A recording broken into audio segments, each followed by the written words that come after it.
हमारे शास्त्रों में समय को मनवंतर कहा गया है और हर मनवंतर का अपना एक मनु होता है। अभी हम जिस कथा को सुनने जा रहे हैं वह है 13वें मनवंतर के मनु रौच्य मनु की कथा। यह कथा है तपस्वी रुचि ऋषि की, उनके पितरों की आज्ञा की और प्रमलोचा अप्सरा की पुत्री मालिनी के साथ उनके विवाह की। आइए पहले मैं आपको बताती हूँ कि मनु कौन होते हैं। मनु शब्द संस्कृत के मन अर्थात सोचने विचारने की शक्ति से निकला है। हर मनवंतर विशेष कालखंड के लिए एक विशेष प्रजापति नियुक्त होते हैं जिन्हें मनु कहा जाता है। उनका कार्य होता है सृष्टि का संचालन करना, धर्म और समाज की व्यवस्था स्थापित करना, मानव समाज को उचित नियम, आचार, शिक्षा और संस्कृति प्रदान करना। ये मनवंतर क्या है? हिंदू समय गणना के अनुसार सृष्टि का समय बहुत ही विशाल माना गया है। पूरे कल्प ब्रह्मा का एक दिन को अलग अलग खंडों में बांटा गया है। इस कल्प को 14 बराबर खंडों में विभाजित किया जाता है। इन खंडों में से प्रत्येक को कहते हैं मनवंतर। एक मनवंतर एक मनु का शासन काल। यहाँ एक कल्प 14 मनवंतर। एक मनवंतर की अवधि होती है लगभग 71 महायुग। एक महायुग 4 युगों का चक्र, सत्य युग, त्रेता युग, द्वापर, कलियुग। इस प्रकार ब्रह्मा का एक दिन कल्प 1000 महायुग के बराबर होता है। हमारे कुल 14 मनवंतर है। उनके नाम इस प्रकार है। 14 मनुओं के नाम: 1 स्वयंभुव मनु, 2 स्वारुचेश मनु, 3 उत्तम मनु, 4 तामस मनु, 5 रेवत मनु, 6 चाक्षुष मनु, 7 वैवस्वत मनु वर्तमान, 8 सावर्णी मनु, 9 दक्ष सावर्णी मनु, 10 ब्रह्म सावर्णी मनु, 11 धर्म सावर्णी मनु, 12 रुद्र सावर्णी मनु, 13 रौच्य मनु, 14 भौत्य मनु। अभी का जो समय चल रहा है वह है वैवस्वत मनवंतर, जो 7वां मनवंतर है। इसके मनु हैं वैवस्वत मनु, जो कि सूर्यदेव, विवस्वान और संध्या देवी के पुत्र हैं। इनके ही वंशजों में राजा इक्ष्वाकु, राजा हरिश्चंद्र, श्री राम आदि हुए। आइए विस्तार से रौच्य मनु के कथा जानते हैं। प्राचीन काल में एक महातपस्वी ब्रह्मचारी थे जिनका नाम था रुचि। उन्होंने अपने लिए न तो कोई घर बनाया और न ही कोई आश्रम। वे मोह और अहंकार का त्याग कर सदा एक स्थान से दूसरे स्थान पर विचरण करते रहते थे।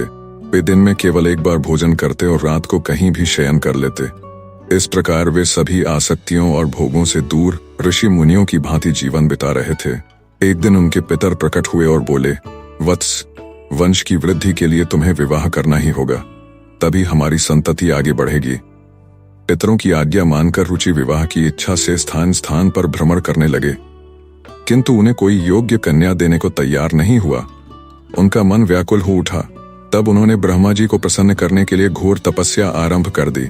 100 वर्षों तक कठोर तप करते करते उनका तेज इतना बढ़ गया कि समस्त ब्रह्मांड आलोकित हो उठा।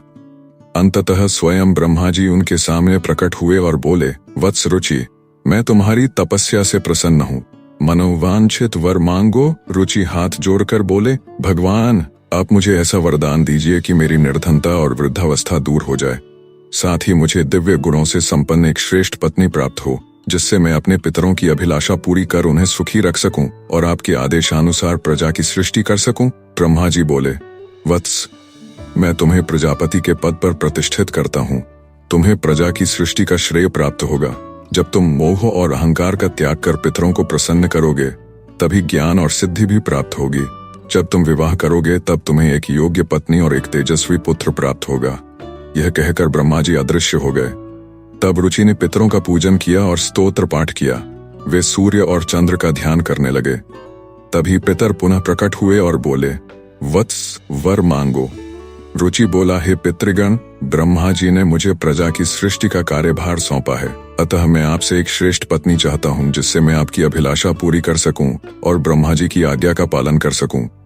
पितर बोले, वत्स, शीघ्र ही तुम्हें एक सुंदर और गुणों से संपन्न कन्या प्राप्त होगी। वह तुम्हारी पत्नी बनेगी और तुम्हें एक पुत्र प्रदान करेगी। वह पुत्र अपने बल पराक्रम से पृथ्वी को अपने अधिकार में करके 13वें मनवंतर का स्वामी बनेगा। तुम्हारा नाम रुचि रहकर वह पुत्र रौच्य नाम से लोकों में प्रसिद्ध होगा। वह प्रजापति पद पर प्रतिष्ठित होकर ब्राह्मण, क्षत्रिय, वैश्य और शूद्र इन 4 वर्णों की सृष्टि करेगा तथा आगे चलकर ज्ञान और सिद्धि प्राप्त करेगा। यह कहकर पितर अंतर्धान हो गए। तभी वहां प्रमलोचा नामक अप्सरा प्रकट हुई। उसके साथ एक सुंदर कन्या थी। प्रमलोचा ने कहा, ऋषिवर, यह मेरी पुत्री मालिनी है। इसके पिता वरुण देव के पुत्र महात्मा पुष्कर हैं। इसे पत्नी रूप में स्वीकार कीजिए। इसके गर्भ से 13वें मनवंतर के स्वामी रौच्य मनु का जन्म होगा। यह कहकर प्रमलोचा ने मालिनी को रुचि को सौंप दिया। तत्पश्चात रुचि ने ऋषि मुनियों को बुलाकर मालिनी के साथ विधि पूर्वक विवाह किया। कालांतर में मालिनी ने एक तेजस्वी पुत्र को जन्म दिया, जो आगे चलकर रौच्य मनु के नाम से प्रसिद्ध हुआ। 13वां मनवंतर आरंभ हुआ। तब रौच्य मनु को मनुपद पर आसीन किया गया। उन्होंने प्रजा का पालन पोषण किया, धर्म की स्थापना की और वर्ण व्यवस्था को स्थिर किया। कहानी यहीं समाप्त होती है, लेकिन हमारी मुलाकात यहीं खत्म नहीं होती। अगली कहानी में आपको और भी अद्भुत प्रसंग मिलेगा। अगर ये कथा आपके दिल को छू गई हो तो चैनल को सब्सक्राइब करके जुड़े रहिए, ताकि अगली बार हम फिर मिलें।